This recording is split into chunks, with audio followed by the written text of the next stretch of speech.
আসলে আজকে একটা সমস্যার মধ্যে পড়া গেছে, কারণ এমন একটা কনভোকেশনে আসলাম যাদেরকে সার্টিফিকেট দিচ্ছি তাদের চেহারা কিছুই দেখছি না, একেবারে অন্ধকার। আসলে কোনো বক্তা যদি বক্তৃতা দেয়, অডিয়েন্সের চেহারা দেখা বোঝা যায় তার বক্তব্যটা তারা গ্রহণ করছে না রিজেক্ট করছে। এখানে কিছু বোঝার উপায় নাই, কিছুই আমি দেখি না। আর আমাদের এখানে এত বেশি ফ্লাড লাইট দেওয়া হয়েছে, মনে হয় আমাদেরকে একটু বেশি বেশি দেখা যায়। এটা হলো আলো আর আধারের একটা খেলা, এই অবস্থা। বিষয়টা হলো, আমি এই লিখিত বক্তব্য তো একটা আনছি, এটা প্রায় শেষই হয়ে গেছে, আর সামান্য রয়েছে। এর বাইরেও আমি কিছু বলতে চাই। এটা হলো, আমার নিজের কাছে অবাক লাগে, কারণ আমি ঢাকা বিশ্ববিদ্যালয়ের চ্যান্সেলর। 1961 সালে আমি মেট্রিক পাস করছি এবং মেট্রিক 3rd ডিভিশন। আর আইএ পাস করছি, এটা তো এক সাবজেক্ট, অর্থ লজিকে রেফার্ড। ঢাকা বিশ্ববিদ্যালয়ে যখন আসলাম ভর্তি হওয়ার জন্য, তখন ভর্তি তো দূরে করতে, ভর্তির ফর্মটা পর্যন্ত আমাকে দেওয়া হলো না। বন্ধু বান্ধব অনেকে তো ভর্তি হলো, আর ছাত্র রাজনীতির সঙ্গে তো ওই সময়তে আমি যুক্ত। তখন যখন এখানে ভর্তি হইতে পারলাম না, বাধ্য হয়ে আবার নিজ জেলা দয়াল গুরু কৃপায় গুরুদয়াল কলেজে ভর্তির সুযোগ পেয়ে গেলাম। তবে 61 সালে আয় বৃদ্ধি আন্দোলন থেকে শুরু করে বিভিন্ন আন্দোলন সংগ্রাম, যেহেতু আমরা ঢাকা বিশ্ববিদ্যালয়কে অনুসরণ করতাম, যার জন্য প্রায়ই ঢাকা আসতাম এবং বিভিন্ন হলে রাত্রিও যাপন করতাম। এমন কোনো হল নাই তখনকার যা ছিল যে হলের মধ্যে ঢুকি নাই বা থাকি নাই। অবশ্য রুকিয়া হলে ঢুকি নাই, থাকিও নাই, ওই সুযোগ ছিল না। তবে রুকিয়া হলের আশেপাশে ঘোরাঘুরি করছে কম না।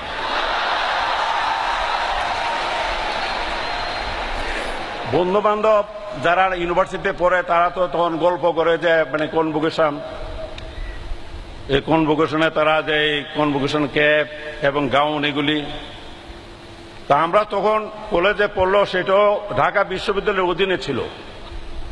কিন্তু যারা অনার্স মাস্টার্স পড়তো, কনভোকেশনে তাদেরকে ডাকা হতো। সুতরাং আমাদের এই ধরনের কনভোকেশনে ক্যাপ বা গাউন পরার কোনো সুযোগ ছিল না, মনে খুব খায়ের ছিল, এই কাজটা পারতেছি না। কিন্তু আল্লাহর কি লীলা খেলা বুঝলাম না, যে ইউনিভার্সিটিতে আমি ভর্তি হইতে পারলাম না, সেই ইউনিভার্সিটিতে আমি চ্যান্সেলর হয়ে আসছি। আর শুধু এই ইউনিভার্সিটি না, যতগুলি বাংলাদেশের যতগুলি পাবলিক প্রাইভেট বিশ্ববিদ্যালয় আছে, সবগুলির এই চ্যান্সেলর। এই চ্যান্সেলর হিসাবে প্রায় জায়গাতে আমার সমাবর্তনে যেতে হয়। এখন এই 1.5-2 ঘন্টা 2.5 ঘন্টা এই ক্যাপ আর সিনথেটিক কাপড়ের গাউন লাগায় বসে থাকা বড় কঠিন, কারণ এই সিনথেটিক কাপড়ের ভিতরে কোনো বাতাসই ঢুকতে পারে না। আর গরম যদি যখন থাকে তখন তো অবস্থা কাহিল।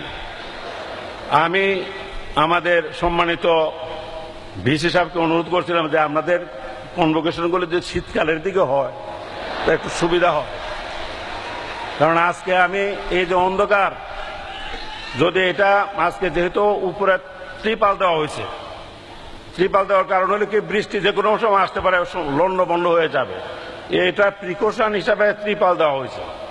যদি এটা জানুয়ারি ফেব্রুয়ারির দিকে যদি হতো তাহলে এই ত্রিপাল দেওয়া হতো না। ত্রিপাল না দিলে এই অন্ধকার অবস্থাটা সৃষ্টি হতো না, তাহলে মোটামুটি চেহারা কিছু দেখা যাইতো।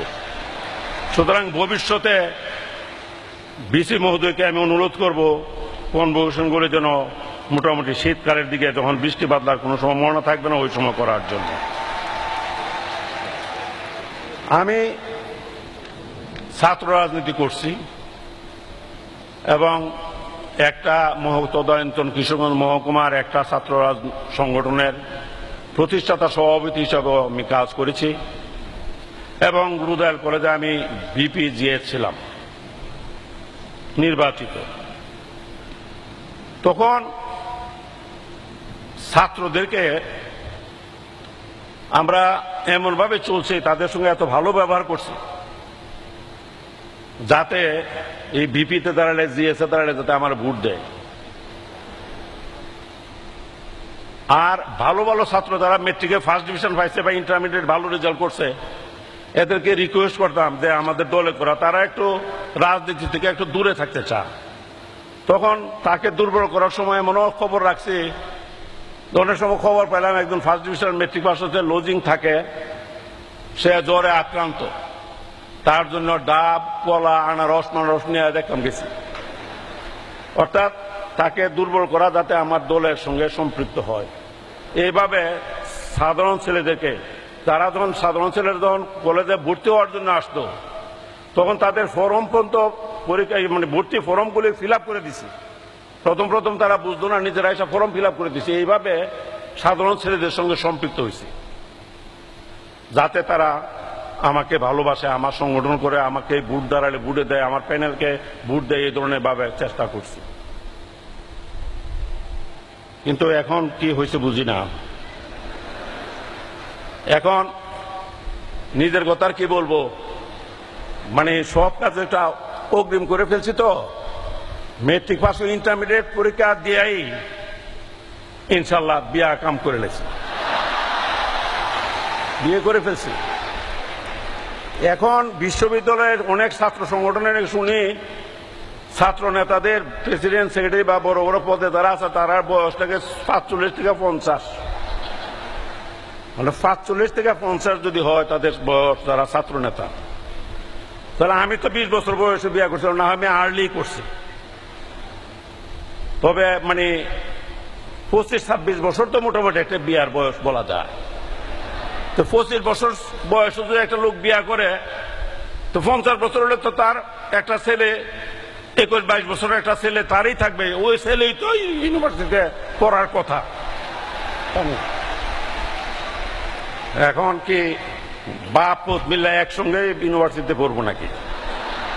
বাপ নেতা আর ছেলে হলো বিশ্ববিদ্যালয়ের ছাত্র, এটা তো হতে পারে না।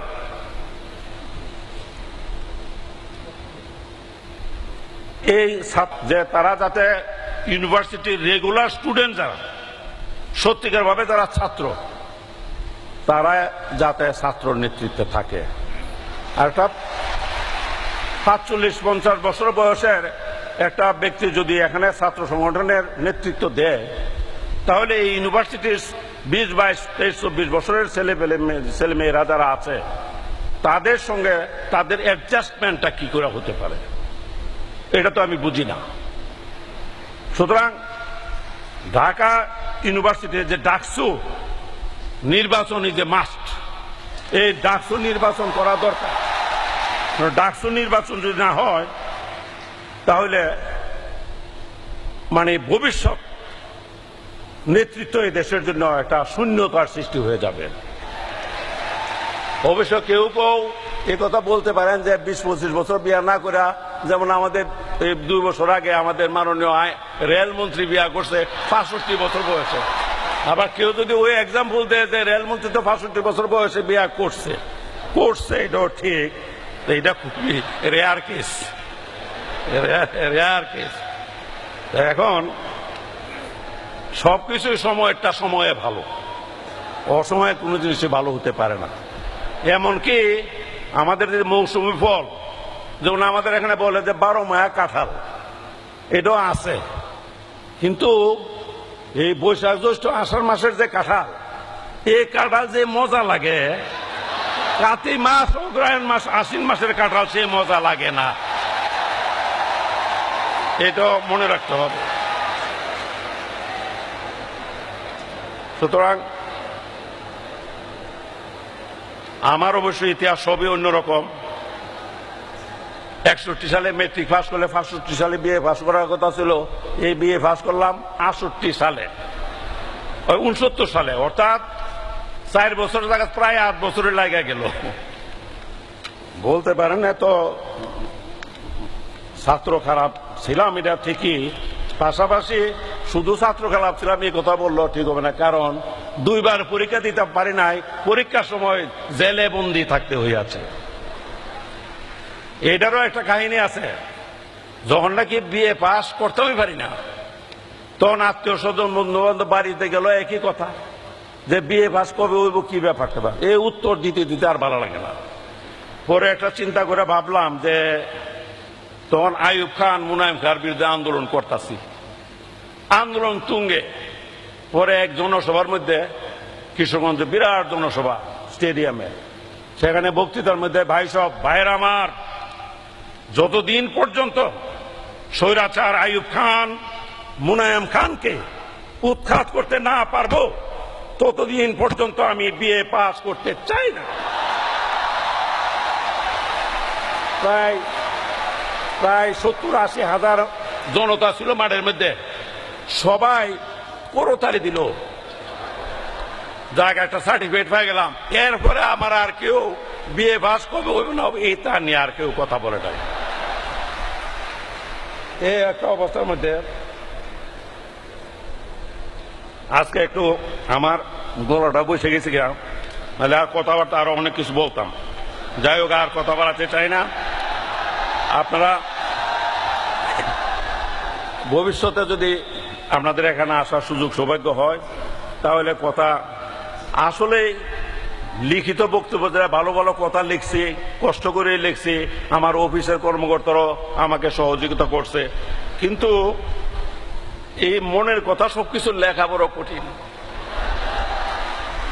আগে তো যাওয়া আমরা মোটামুটি প্রেমপত্র লিখতাম, তখন বিভিন্ন বই থেকে বিভিন্ন কোটেশন টোটেশন দেখে ভালো করে একটা প্রেমের পত্র লিখতাম। আর এখন প্রেমপত্র লেখা বন্ধ হয়ে গেছে, কারণ এখন সব মেসেজ, মানে যে মেসেজ দিয়ে পাঠায় দিয়ে ওই সব কথা শেষ। আমার মনে হয় যে মুহূর্তে মুহূর্তে আর প্রেমপত্র লেখাও কিন্তু একটা সাহিত্য, একটা আর্ট ছিল, এটা গেছে। যাই হোক, আমি শেষ করে ফেলতেছি। প্রিয় গ্রাজুয়েটগণ, তোমাদের আজকের এই অবস্থানে পৌঁছানোর পেছনে রয়েছে তোমাদের শ্রদ্ধেয় পিতামাতা, শিক্ষক মন্ডলী সহ সমাজ, দেশ ও জনগণের বিপুল অবদান। তোমরা তাদের কাছে ঋণী। তোমরা সমাজ ও জনগণের প্রতি দায়বদ্ধ থেকে তোমাদের মেধা, প্রজ্ঞা ও কর্ম দিয়ে জাতির আশা আকাঙ্ক্ষা পূরণে অগ্রণী ভূমিকা পালন করবে। সব সময় নৈতিক মূল্যবোধ, বিবেক ও দেশপ্রেম জাগ্রত রাখবে।